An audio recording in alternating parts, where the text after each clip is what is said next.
Bonjour et bienvenue dans ce nouveau numéro du Gestapo. Vous connaissez le principe, le but est d'interviewer des personnes qui nous feront découvrir leur univers, leur vision du manga. Et aujourd'hui, nous partons à la rencontre de Laurent et de Makenshi. Alors sachez que cet épisode se déroulera en deux parties, la première évidemment sur le manga, mais la seconde sur Super Smash Bros. Vous savez que je suis un fan de cette série vidéoludique, donc j'en ai profité pour poser quelques questions qui pourraient également vous servir si vous êtes fan de Super Smash Bros.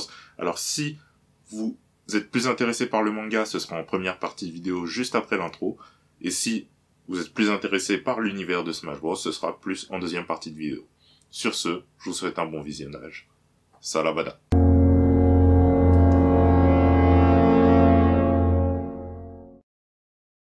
Bon allez, on est parti. On écoute. Messieurs, bienvenue. Donc, bonjour, merci d'être venus. Bonjour. Écoutez, vous connaissez le concept, vous savez de quoi on parle sur ma chaîne, donc ça va être très simple. Présentez-vous d'abord un petit peu, voir qui vous êtes. Je commence par Laurent. Allez. Alors moi, Laurent, qui je suis, je connais dans le milieu.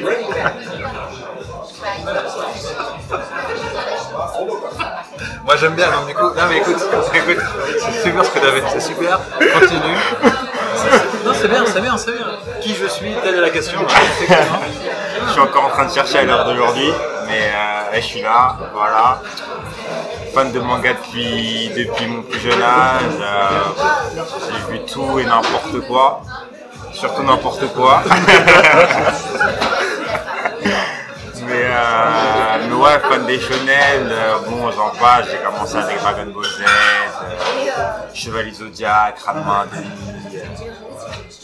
et voilà, j'ai une petite préférence pour actuellement c'est les seinen. Manga préféré Gantz, pourquoi? Parce que j'ai jamais vu autant de désespoir dans un manga, mais voilà, et puis occasionnellement fan des Final Fantasy et autres genres d'animation et culture japonaise, voilà. Okay. Moi je trouve que c'est une belle présentation. Ouais, c'est sympa, c'est bien rattrapé. Alors moi je m'appelle Makenshi, alias Hakim, joueur de Super Smash Bros. Melee, top européen. Je fais des tournois depuis 2004. J'ai voyagé beaucoup partout dans le monde. J'ai voyagé en Europe, en Amérique, en Asie, même au Japon, où j'ai pu rencontrer des joueurs de Smash, j'ai joué à Smash Bros. Melee aussi. Et après de ça, bien évidemment, je suis fan de manga. Hein. Mon manga préféré, je suis pas du tout, non, je suis dans Ranma 2. C'est sans doute mon manga préféré. Ranma 2 qui a été fait par... Ouais, bah c'est toi, t'es dans l'excès, t'as rien demandé. C'est pas toi qui poses les questions. C'est pas grave. Ok. Écoutez, c'est un plaisir de vous recevoir. Merci. Et une petite question comme ça, comment vous est venue cette passion pour le manga? Qu'est-ce qui vous a fait tilter? Vous vous avez dit, ah ouais, le manga c'est trop stylé, donc je veux en découvrir plein d'autres. Bah, c'est simple, c'est le Club Dorothée. Ouais, c'est le Club Dorothée. On était là, moi je me souviens mercredi, t'avais un épisode de DBZ par semaine. C'était le nouvel épisode de DBZ tous les mercredis matin ou l'après-midi. C'était le matin, il y avait soit Club Dorothée, soit Monte Carlo TMC aussi qui passait. Mais bon, il fallait avoir le câble à l'époque. Ouais, mais pour Club Dorothée, voilà, t'avais TF1. Club Dorothée, c'était tout. T'avais quoi sur Club Dorothée? T'avais Otokono Ken. Ouais, Washington. Ouais, Naruto. T'avais Ranma, Chevalier Zodiac, t'avais quoi d'autre? T'avais Ranma 2, Killer Soul, mais t'avais tous les... Oh, j'ai oublié de le citer celui-ci. Il y avait tout. Il y avait tout. Ouais. Et ce qui est drôle, je vais vous raconter une anecdote. En fait, ce qui est drôle, c'est quoi? C'est qu'au début, les mangas, ils n'étaient pas très populaires en Europe. Et en fait, c'est... comment ça s'appelle? AB Productions. AB1, ouais. Qui ont racheté beaucoup de mangas, dont Dragon Ball, qui ont traduit le japonais en français. Et après, les Européens, ils ont vu que ça marchait super bien. Ils ont dit, ah ok, d'accord, donc du coup, on va prendre comme base la française, la version française, pour traduire ensuite dans les autres pays, en allemand, en anglais, etc. etc. Donc du coup, grâce à la France, entre guillemets, on a pu avoir ce boom dans l'Europe, tu vois, par rapport au manga. Merci Dorothée. Merci Dorothée. Ah oui, Merci Dorothée. Ouais, je me rappelle à l'époque aussi, j'avais Canal+. Chaque mois, ils mettaient un manga, un film.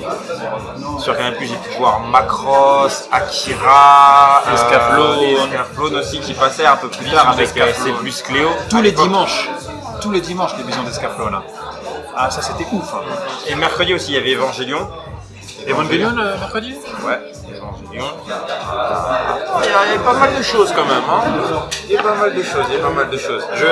Si je peux me permettre, est-ce que tu te rappelles un petit peu, toi, du thème de Escaflowne ou pas? Ah, ouais. Vas-y, chante-toi. Ah, c'est ça, exactement. Ouais, c'est un truc comme ça. Et le thème et le générique de fin? Non, je me rappelle plus par contre. Tu voyais Van, il était comme ça. Ouais. Mystic Eyes. Le problème c'est que la fin de Vision d'Escaflowne n'a pas trop plu, mais bon, on va rien dévoiler, vaut mieux garder ça pour les... Enfin bref. Ok, bah, chacun votre tour. Donnez-moi votre top 5 mangas et avec un petit argumentaire pourquoi il est dans votre top 5. Oh là là. Tu commences, moi je vais commencer avec que lui il va galérer un petit peu. Alors écoute, mon top 5 manga, ça va être simple. Simple comme merci comme bonjour. En premier, je mets Ranma 2000. Pourquoi? Parce que je trouve que cette idée d'avoir un homme qui se transforme en femme, d'avoir un homme qui se transforme en cochon, d'avoir un homme qui se transforme en panda, tu vois, tout ça, tout cet univers totalement loufoque en femme, c'est pas actuel ça. Tu as dit quoi? J'ai pas entendu. Excusez-moi, on va couper ça au montage. Un homme qui se transforme en femme, c'est quelque chose d'actuel, non? Parce que comme il connaît pas, comme il connaît pas bien. Oh, ça commence, ça d'accord. Donc Ranma 2000 par rapport à tout ça, et que Urimiko Takashi, qui est l'auteur entre guillemets de Ranma. C'est ce que je voulais dire tout à l'heure quand tu m'as posé la question, mais je voulais le garder pour plus tard. Je suis sûr que si j'avais dit Akira Toriyama, il aurait dit ouais, c'est ce que je voulais dire. Là, c'est l'auteur de Dragon Ball, de Dr. Slug, de calmons-nous, hein. Et tout ça qui fait que ça te rend un manga avec déjà une belle comédie, totalement loufoque, totalement décalé, et en plus de ça tu as des moments sérieux, et c'est ce que j'aime moi dans un manga, tu vois, c'est ce que j'adore. Et voilà, Ranma 2000 pour moi je le mets en 1. Mon numéro 2, bon je vais pas être... je mettrais Dragon Ball. Pas Dragon Ball Super, Dragon Ball. Du tome 1 jusqu'au tome 42, tu vois. Okay. De Goku quand il rencontre Bulma à la mort de Boo. On s'arrête là, Dragon Ball parce que voilà c'est mythique. En 3, je te mettrais franchement Vision d'Escaflowne. La Vision d'Escaflowne. J'adore cet univers, j'adore ce côté où j'adore l'histoire, les personnages, ce côté où j'ai oublié son nom du personnage qui vient en fait d'un monde différent. Et je sais pas si tu t'en souviens toi. Oui, elle a été invoquée. Et exactement. Itomi, c'est ça, Itomi, exactement. Ah, mais tu t'en rappelles plus? Tu t'en rappelles? Moi je sais pas, je suis dedans. Heureusement qu'il y a des gens, heureusement qu'il y a des bons On voit bien, ça va te rafraîchir la mémoire. Toujours, à chaque fois. Toujours. Et justement, ça m'a réfléchi pour avoir le 4e manga, tu vois. Pendant cela que toi tu cherches. Le 4e, je suis pas très original, mais Foudoir. Osamas.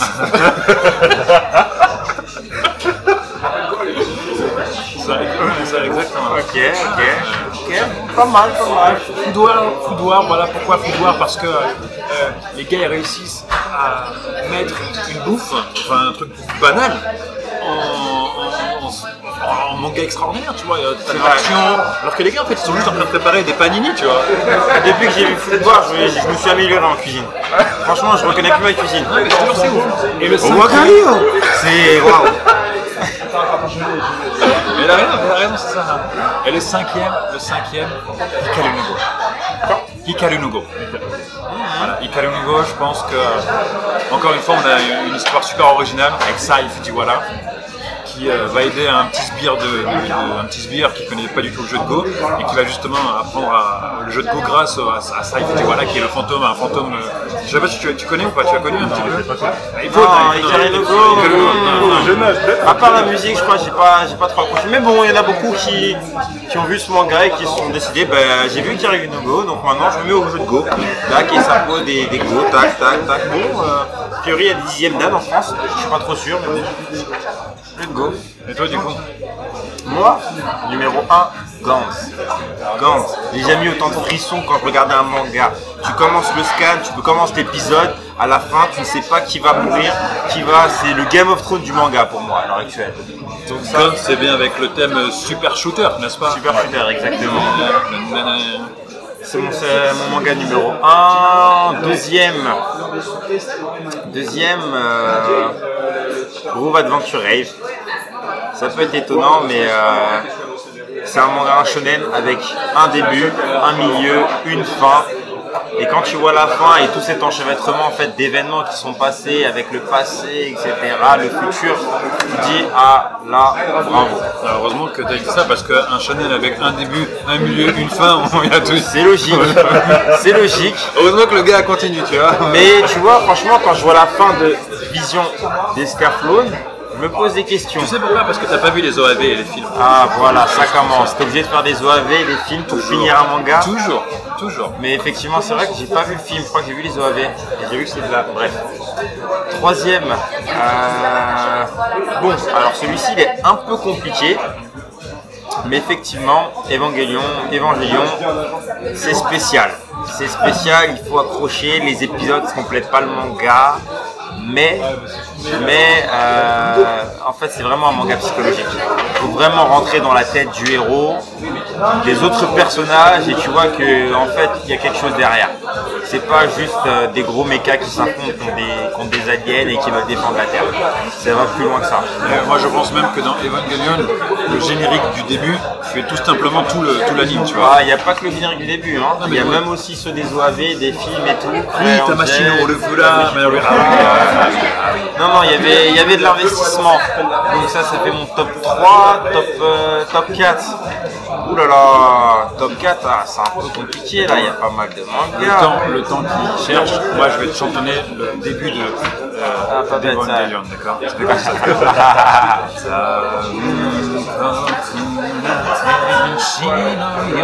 T'as vu, je chante bien, hein?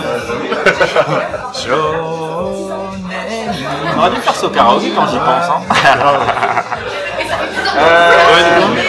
Si tu veux, je peux meubler avec... Je peux meubler avec un autre générique si tu veux. Peut-être que c'est 3 mangas qu'il a vu dans toute ça. Non, j'en ai vu plus que ça, mais est-ce que je peux... Il y a des mangas genre que j'ai vu, c'était pas si... One Punch Man. Non mais One Punch Man ça compte pas, c'est pas un manga que j'ai fini, tu vois, je peux pas juger du genre ce que j'ai vu. J'ai bien aimé... comment ça s'appelle là avec les éveillés. Claymore. Claymore, j'ai bien aimé, mais la fin, elle m'a un peu... J'ai un peu trouvé... Voilà quoi. C'était bien du début à la fin, pareil comme Gantz, donc tu sais pas qui va mourir à la fin, tu sais pas qui va venir, tu sais qu'il y a des êtres All Might entre guillemets, et tu te dis comment ils vont y arriver, et à la fin tu te dis c'est de la triche.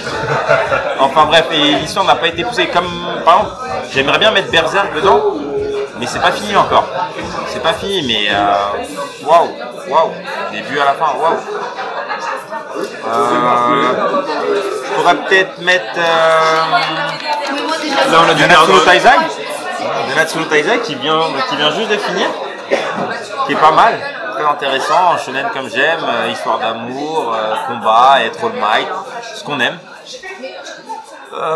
Oui, la fin passe. Je trouve que la fin passe. On n'est pas trop déçu.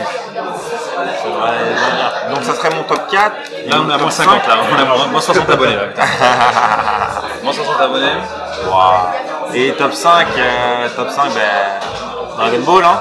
Il fallait qu'il soit dans le top, bien sûr, c'est mon cas qui va... J'aurais bien aimé mettre Hunter x Hunter aussi, mais c'est pas fini aussi, donc voilà. Hunter x Hunter, c'est pas fini, donc c'est un peu dur de le mettre. Mais j'ai envie de te dire, Dragon Ball en soi-même, c'est pas fini aussi, quoi. Donc du coup, t'es pas très logique sur tes top 5. Non, je dis Dragon Ball Z. Dragon Ball Z, il a pas dit DBZ, il a dit Dragon Ball. Il a dit Dragon Ball. N'essaye pas de nous savoir la caméra qui est là. Elle a dit Dragon Ball Z, non? Elle a filmé. Non, Dragon Ball Z. Dragon Ball Z. Elle a dit Dragon Ball. Qui commence avec l'arrivée des Saiyans et qui finit avec la mort de Boo. Ah non, ça finit au tournoi juste après avec Boo. Bref, du détail. Dragon Ball Z. Voilà, on est bien, on est bon. Oh là là. Toi, tu vas payer ta limonade encore. Ok, très bien, très bon choix, très bon top 5. Merci. Maintenant, est-ce que parmi vos mangas préférés ou d'autres œuvres, il y a un message que l'un des auteurs a voulu faire passer, où vous vous retrouvez, où vous appliquez ce message au quotidien dans votre vie? Ça filme là? Ok. Tu réponds? Comment ça vous? Moi, je réponds. Vas-y, tu veux répondre en premier? Ouais, j'ai ma réponse toute faite. Orewa Zettai.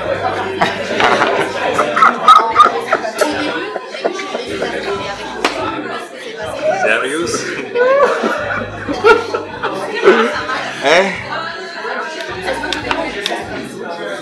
C'est le message que Tite Kubo m'a fait passer avec son héros, enfin, il devrait dire anti-héros Aizen, qui m'a ouvert les yeux. Il faut penser comme lui. C'est comme ça qu'il faut faire dans la vie. Intéressant. Très intéressant. C'est ma vision de la vie. La vie a fait de moi ce qu'elle est aujourd'hui. Mais je t'écoute. Non, je pense quand même, en soi-même, les Japonais, quand ils font un manga, c'est encore plus profond que ça, tu vois. Parce que faut pas oublier qu'au Japon, il y a plein de gens chelous. Hein. Il y a plein de... Tu vois, j'ai oublié c'est quoi le terme, mais t'as des gens qui restent dans leur chambre, qui voient pas leurs parents, qui restent... ils sortent de leur chambre que pour aller aux toilettes. Des NEET. C'est ça? NEET. N-E-E-T. T'as des gens comme ça, t'as des gens qui n'ont pas beaucoup d'amis aussi, t'as des gens qui vont faire que travailler, t'as des gens qui vont... Salaryman. C'est pire qu'un salariman, parce qu'un salariman en soi-même, tu vois, moi je connais des salariman, tu vois, donc du coup, ouais, effectivement, ils vont travailler. T'en as un devant toi? Mais là, un vrai, il est salariman. Mais là, ce sont des gens, en fait, ils vont aller travailler, et ils rentrent dormir, et ils vont aller travailler, et ils rentrent dormir. Je pense que c'est plus profond qu'un salariman, tu vois. Ouais, c'est vrai que leur vie sociale, elle est un peu complexe. Et en fait, quand tu es très exigeante, et rentrer dans les codes, etc., il y en a qui abandonnent. Et ça crée des décalages surtout. Ça crée beaucoup de décalages. Et en fait, on sait même, quand tu vois tout ça et quand tu vois les mangas qu'ils créent, ben, peu importe le manga que tu vas voir, tu vas avoir une petite personnalité que tu peux soit te reconnaître, soit reconnaître quelqu'un que tu connais, tu vois. Et je pense par exemple à Hikaru Nugo, d'accord? Hikaru Nugo. J'aime bien prendre cet exemple, pourquoi? Parce que, tu vois, je fais du basketball, pas un super bon niveau, en National 2 c'est tout, et on n'est pas dans Kuroko ici, on va pas commencer à inventer des légendes sur le basket ou quoi, mais bon, vas-y, casse la tienne, National 2, ok. Et ce qui est intéressant, hein, bien évidemment, pour National 2 en départemental, et ce qui est intéressant, c'est quoi? C'est que quand j'ai commencé le basketball, j'aimais bien regarder Hikaru Nugo, parce que tu avais ce personnage que tu dois connaître, non? Le blondinet là ou comment il s'appelle? Je sais pas moi. Mais c'est quoi le titre du manga? Ah oui, qui arrive. Qui rencontre justement, qui sait pas du tout jouer au jeu de Go, et qui rencontre un gars, effectivement, le mec est super balèze, mais tu vois sa progression, tu vois son évolution. Et c'est ça qui est intéressant dans les mangas, c'est quand tu vois les personnages évoluer.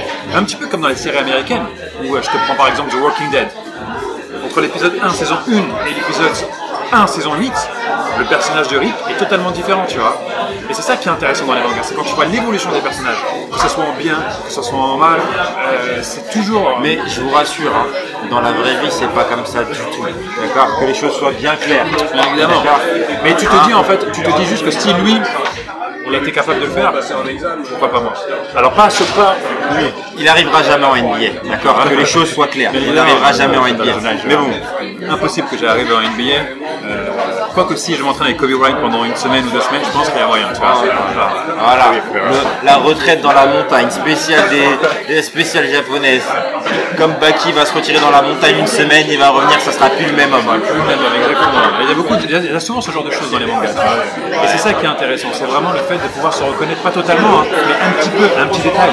Et parfois aussi se sentir un petit peu démotivé, écouter une musique, je parle d'un anime, qui va te faire rappeler un moment dans le manga. Et qui va te dire, ok, c'est bon, en fait non, c'est pas possible. Boum. Et là tu te transformes en Super Saiyajin 2, parce que c'est ma transformation préférée, faut le savoir. Le Super Saiyajin 2, et boum, tu repars pour une meilleure performance. Pourquoi il est écrasé? Pauvre C16. Sans ça, ça aurait changé toute une génération de jeunes enfants. On serait plus les mêmes. D'ailleurs, je rebondis sur ce que tu as dit concernant l'OST, l'animé qui te fait sentir vivant, enfin, tu te reconnais. Quels sont les OST qui vous ont marqué? Ouh là là. Alors je sens que le oulala, ça veut dire que je vais commencer, je pense. Non, moi j'en ai un. Ok, vas-y. Quand j'ai vu, je sais plus, c'était il y a 10 ans à peu près, l'épisode de Senseiya Hades, quand Saori-san elle est morte. Alors là, c'est ce que j'appelle un gros spoil parce que je n'ai pas vu cet épisode encore. Mais merci beaucoup. De mentir, tout le monde l'a vu, tout le monde sait. Quoi? Tu ne l'as pas vu? Non, je n'ai pas vu. Une musique que tu écoutes presque tous les jours.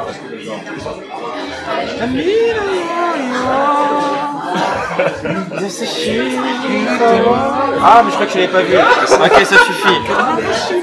Je pensais que c'était l'opening de Hades, ça. Ouais, c'est l'opening, c'est tout. Cette musique-là, je l'écoute encore à l'heure actuelle et waouh, elle réchauffe mon cœur à chaque fois. J'ai plus la larme qui coule comme la première fois, mais c'est pas loin. Moi j'en ai plusieurs. Je vais t'en citer quelques-unes. L'OST du Yu-Gi-Oh! Yu-Gi-Oh! Duel Monster que j'aime beaucoup comme manga. Bon, il fait pas partie de mon top 5, mais je pense que je le mettrais en top 10 easy facilement. Top 10? Ouais, facilement. Waouh, tu tires là, ok. Première génération, pas GI, pas être bizarre, non. Yu-Gi-Oh! Avec Atemu, Yami Yugi, etc. Et les musiques, quand tu entends par exemple Passion of Duelist, qui est le thème du pharaon, qui fait pam panana,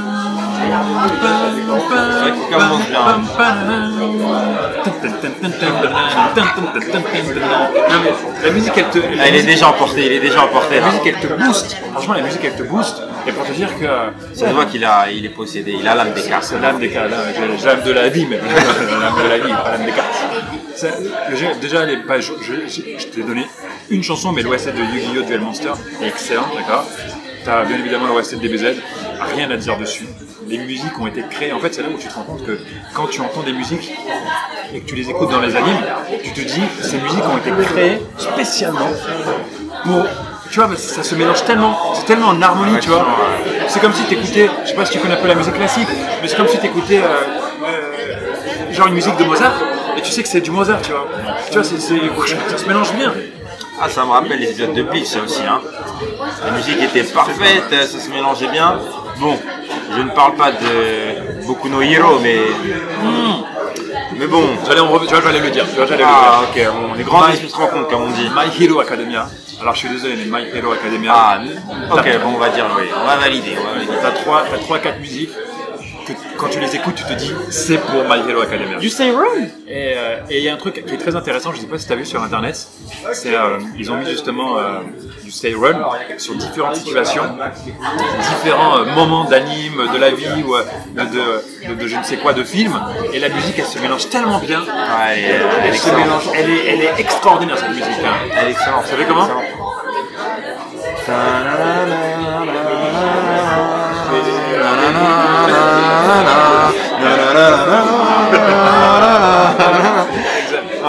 Excellent. Non, c'est vrai, elle passe bien. Après, il y a aussi, ce qui est intéressant aussi parfois, c'est des chansons un peu plus tristes, parce que là, je te cite des chansons qui motivent, qui boostent, mais des chansons un peu plus tristes aussi qui peuvent te... Je sais pas, je dis pas que ça fait du bien, mais presque, tu vois. Quand tu vis quelque chose de triste ou tu es un petit peu déprimé, tu vas écouter une chanson triste, ça va te faire du bien.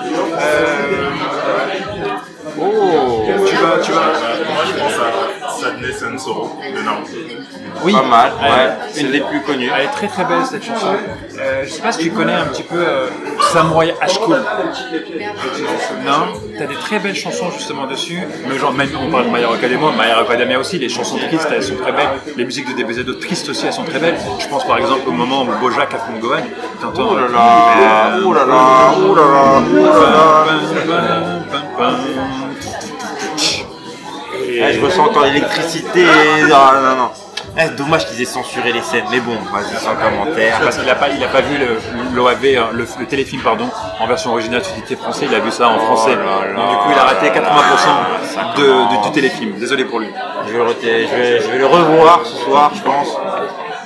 Oh, un autre manga aussi qui était pas mal, c'était Kiseju. Avec la musique, ah non, c'est pour les puristes, ça s'appelle Parasite. Moi j'aime bien parce que tu vois, il dit quand même, il précise, chacun son tour, tu vois. Mais au Il n'y a final, pas de tour, c'est un échange. Un échange. Il n'y a pas de tour, le il y a game ne un respecte échange. rien du tout. Le game ne respecte rien. Mais de toute façon, je l'ai dit là. Oriwazetai. Alors moi, écoute-moi, puisqu'on parle de phrases, je mets juste une petite aparté très rapidement. Moi, je te dis quelque chose, si tu me dis d'où ça vient, je te donne 100. Ok, t'es prêt ou pas? Je t'écoute.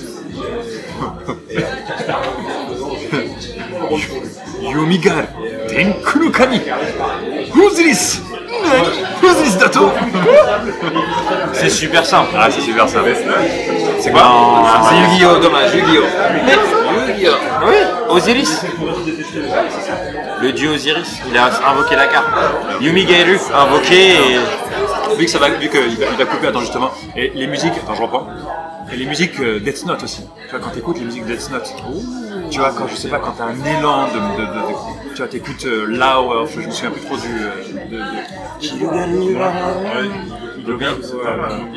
t'écoutes le LTM aussi, t'es là t'es en train de travailler, t'écoutes LTM, franchement ton cerveau il stimule. Tu deviens un mec avec un 190 QI alors que de base t'as 60 QI, tu vois. Je sais pas d'où ça vient, mais la musique, et franchement c'est prouvé, hein, la musique aide à stimuler le cerveau. C'est pour ça que j'écoute l'OST de Maggie, souvent quand je travaille. Ouais. Avec mon gars Sindobad. Et en parlant de ST,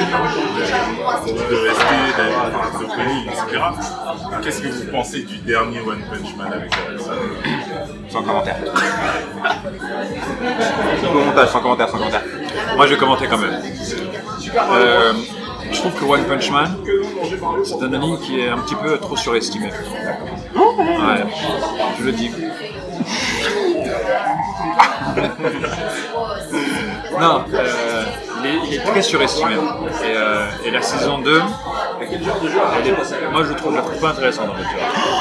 L'OST de Garo, oh là là, son thème, oh là là, il est merveilleux, il est incroyable. C'est vrai qu'ils ont remixé certains thèmes que je n'aime pas forcément, mais dès que j'entends la musique de Garo, je me redresse devant mon écran et je suis à fond dedans. Ah non.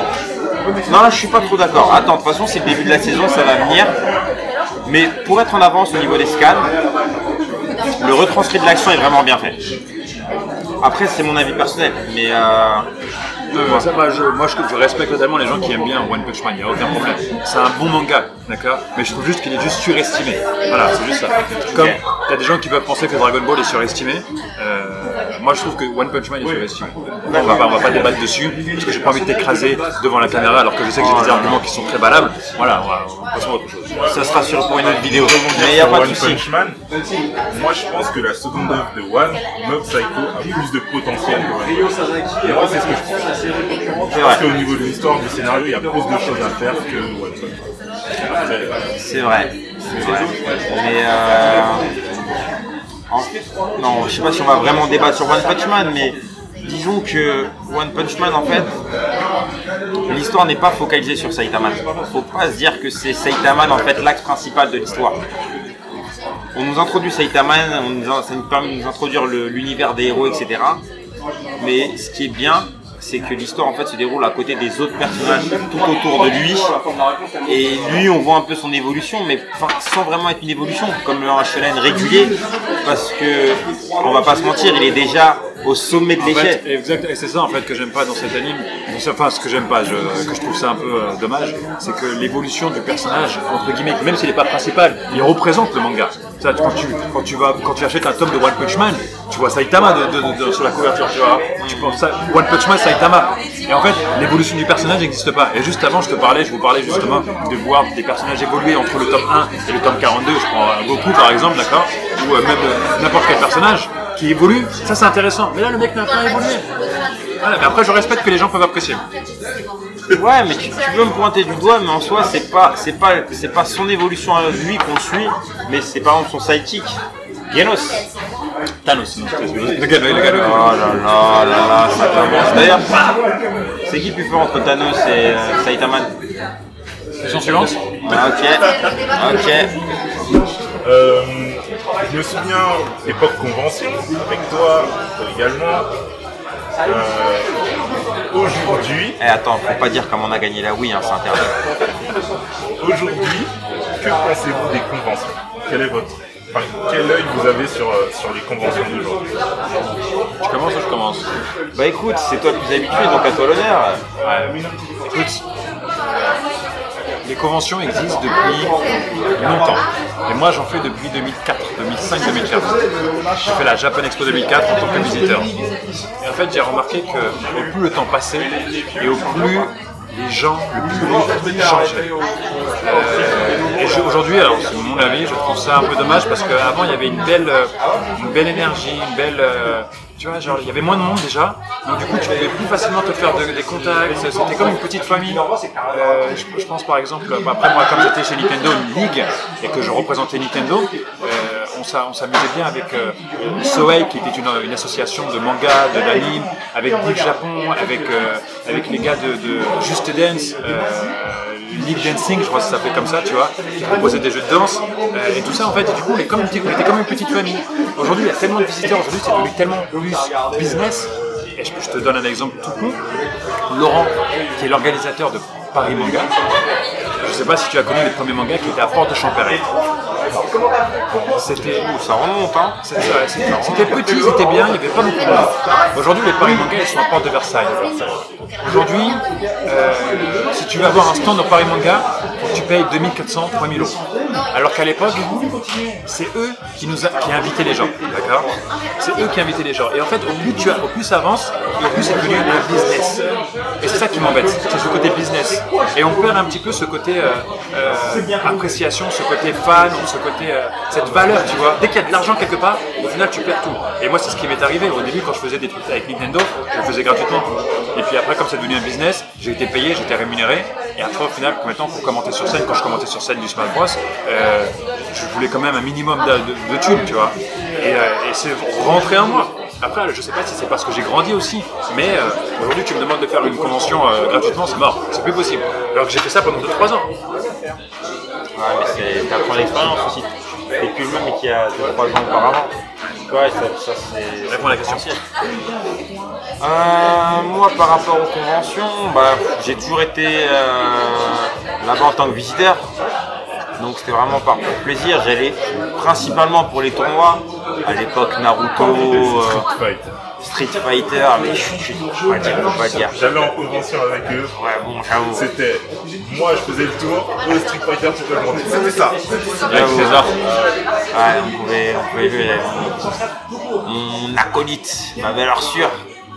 Mais bon, après oui effectivement j'ai quand même vu et constaté les évolutions par rapport à, comme tu dis en 2004, je sais plus si c'était en 2004 ou en 2005, j'étais avec toi, à l'époque où Japan Expo se déroulait à la Défense. 2004. Effectivement tu avais plus l'impression que c'était une grande famille qui se réunissait. Je me rappelle encore à l'époque, la queue se faisait jusqu'à tout le tour de la Grande Arche. Donc il fallait bien venir en avance, t'attendais un bon 4 heures. Et après quand ils l'ont déplacé à Villepinte et que tu voyais la queue, tu disais ah non c'est pas possible, autant rentrer chez soi. Mais ouais effectivement. Et puis au début c'était quoi? C'était un week-end. Après ça a été 3 jours. Maintenant c'est 4 jours. Ouais effectivement parce qu'ils ont vu que ça rapporte. Ça rapporte. Donc ouais il y a plus ce côté. Effectivement on est là pour faire partager son plaisir du manga, son plaisir de la japanimation et de la culture japonaise ou même coréenne, parce qu'il y a aussi des mangas, faut pas les oublier. mais il n'y a plus trop tout ça. Je me rappelle, à une époque, on allait, tu partais le matin, tu avais un sac à dos, peut-être ton déjeuner dans ton sac.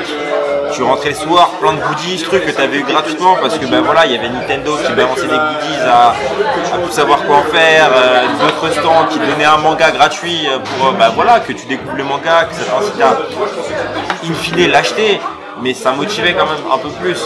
Maintenant, tu vas, c'est avec ta carte bleue et il faut tout acheter quoi. Je vais te donner un chiffre, je dirais pas confidentiel parce que tu le trouves sur internet, mais assez impressionnant, c'est que les visiteurs à la Japan Expo, ils rapportent entre 500 000 et 800 000 euros, juste les visiteurs. Donc à côté de ça, tu rajoutes les stands qui payent. Hein, Nintendo, ils payent pour être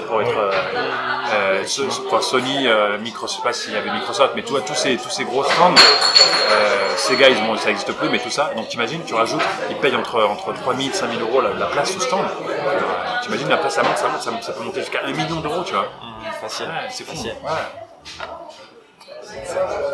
Donc voilà. Dernière question. Je sais pas si vous êtes déjà allé au Japon. 7 fois. 7 fois. C'est en projet cette C'est en année, projet. j'espère. Chaque année, il dit ça. Est-ce que Ouais. la question c'est est-ce que vous voyez une différence entre l'impact qu'a le manga au Japon et vice versa pour la France? Est-ce que vous voyez une différence ou c'est à peu près semblable? Moi je pourrais pas vraiment comparer, hein, mais bon, vas-y, je te laisse faire. En tant que joueur de National 2, je pense que je vais pouvoir. Non, il y a une grande différence entre le Japon et le manga. Entre le Japon et le manga, oui. Je reprends. Ouais, il y a une grande différence entre le manga et le Japon. Et c'est souvent ça qui est drôle, c'est que les gens qui sont jamais partis au Japon, ils rêvent d'un pays qu'ils n'ont jamais visité et qui n'existe pas forcément. Alors effectivement, les lycéennes en costume, en uniforme, ça existe. Effectivement, oui, il faut. Non, mais il faut le dire, tu vois. Tu rajouteras Echi Effectivement, il y a des choses qui sont reprises parce que la culture en soi-même, c'est de la culture japonaise. Mais comment est-ce que les Japonais réagissent, comment est-ce qu'ils sont, comment est-ce qu'ils se comportent, c'est totalement différent que dans les mangas. Et moi, j'étais très étonné, en fait. J'étais très étonné parce que, premièrement, il faut savoir qu'au Japon, je ne sais pas si toi, tu es déjà parti au Japon. Alors, moi, je parle japonais, il faut le savoir. Et qu'au début, et moi, quand je parle, quand je suis parti au Japon la première fois, je ne savais pas parler un seul mot japonais. Et c'était vraiment difficile et nul parce qu'il faut savoir que les Japonais ne parlent pas anglais. La communication elle était bloquée, bref, c'était vraiment pas très agréable. Et pour vous dire quand même à quel point je rêvais de ce pays qui n'existait pas, parce que moi j'avais cette image de manga. Hein. Un jour j'étais au Japon, j'étais un peu perdu à Nakameguro, et je vois une femme assez élégante, c'est normal, qui passe, et je lui dis « Sumimasen ». Elle m'a regardé, elle a fait... Elle a crié, je te jure, elle a crié. Et après, elle a repris ses esprits et elle a fait sorry. À quel point les Japonais n'ont pas l'habitude de discuter entre eux quand ils sont dehors. Et ça, c'est ce côté où tu peux trouver vraiment des exemples extrêmes au Japon. Tu peux trouver du minime au plus gros. Et c'est ça qui est assez fou. Moi, au début, je me voyais tellement vivre au Japon. Aujourd'hui, c'est clairement plus possible. Moi, c'est pareil. Au début, je me suis dit pourquoi pas tenter quelques mois, mais après y être parti, je me suis dit. Combien de temps? 2 semaines? Moi, je suis parti 2 semaines, mais même Ça t'a suivi pour te dire non, pas là-bas quoi. Moi, je suis parti 3 mois, moi, tu vois, 3 mois. Tu es perdu, dis donc. Hein. Ouais, c'est parce qu'il y avait un gars qui était à la maison, mais comme il me faisait chier à la maison, je me suis dit, je vais partir 3 mois là-bas. De qui tu parles? Je sais pas. ok. Bah écoutez, pour conclure, là, comme ça, tout de suite, une phrase en japonais.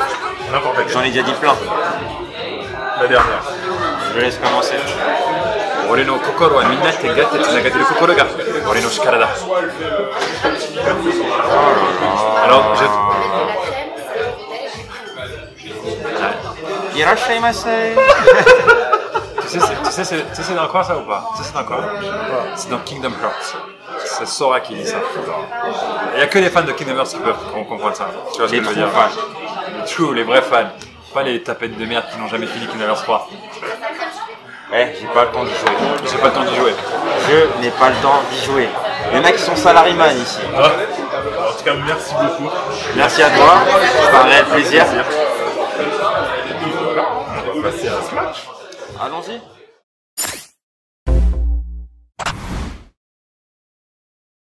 Bon messieurs, Ouais, c'est quoi? maintenant qu'on est sur ce match,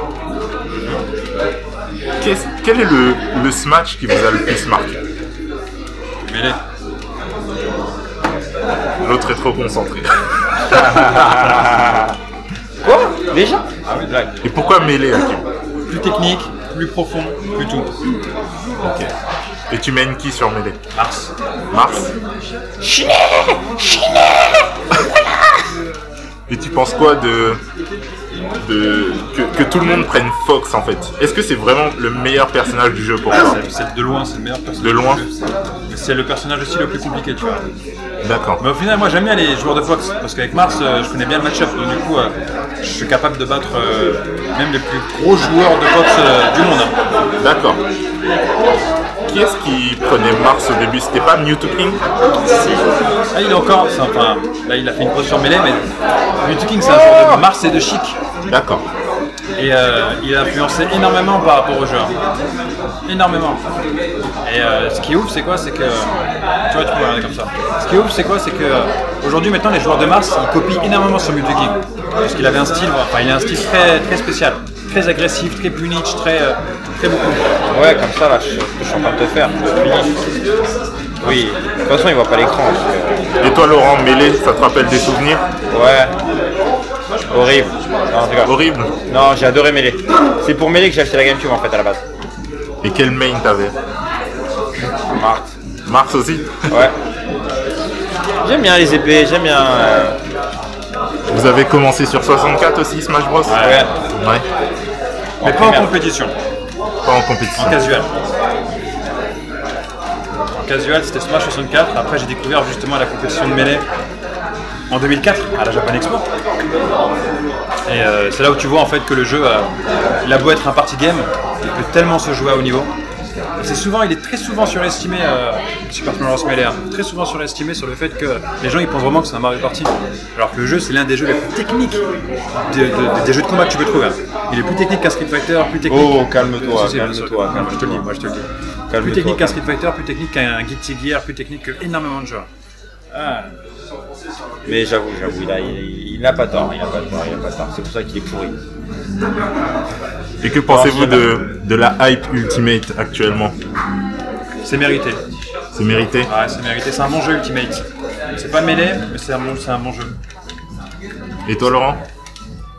Oui, pas mal. Franchement, un peu plus et je m'achète une Switch. Mais je suis pas sûr encore. Ok. Et vous qui avez un peu joué dessus, quel main? Mars toujours. Mars toujours? King K. Rool. Ah, King K. Rool. Oh, il a Carol. abusé, il a abusé. Pour ceux qui ne le connaissent pas, c'est le boss de Donkey Kong Country, le crocodile, je sais pas, c'est un crocodile, ouais. Ouais, c'est un crocodile. Avec son arme qui balance des boulets de canon. Et, Ouais, c'est n'importe quoi. j'aime bien en fait le personnage dans Smash Ultimate parce que moi en tant que joueur de mêlée, j'ai tellement d'habitude de mêlée que voilà, je peux pas vraiment jouer à Ultimate. Parce que je joue à Ultimate comme je joue sur mêlée. Mais le personnage de King K. Rool, en fait, vu qu'il est original et qu'il se joue pas du tout comme d'un personnage de Smash Bros, ça me permet de jouer tranquillement à Ultimate avec sa propre originalité. Et que pensez-vous des tournois actuels, que ce soit Melee ou Ultimate? Aujourd'hui, Moi, je sais pas. Regarde pas trop. Aujourd'hui, tu trouves presque chaque semaine des tournois de Smash Ultimate, des tournois de Melee. En ce moment, c'est vrai que tu as la hype Ultimate qui est là parce que le jeu, ça fait encore même pas 6 mois qu'il est sorti, donc du coup, effectivement, ça aide. Mais Melee est toujours là, Melee est toujours derrière. Même s'il va pas être là à l'Evo, il est quand même là dans les prochains tournois. Là, il y a justement un tournoi aux États-Unis la semaine prochaine, Got My Level, où tu vas avoir quelque chose comme 20 000, 30 000 $ de cash prize, tu vois. Quand même. C'est énorme, c'est juste énorme.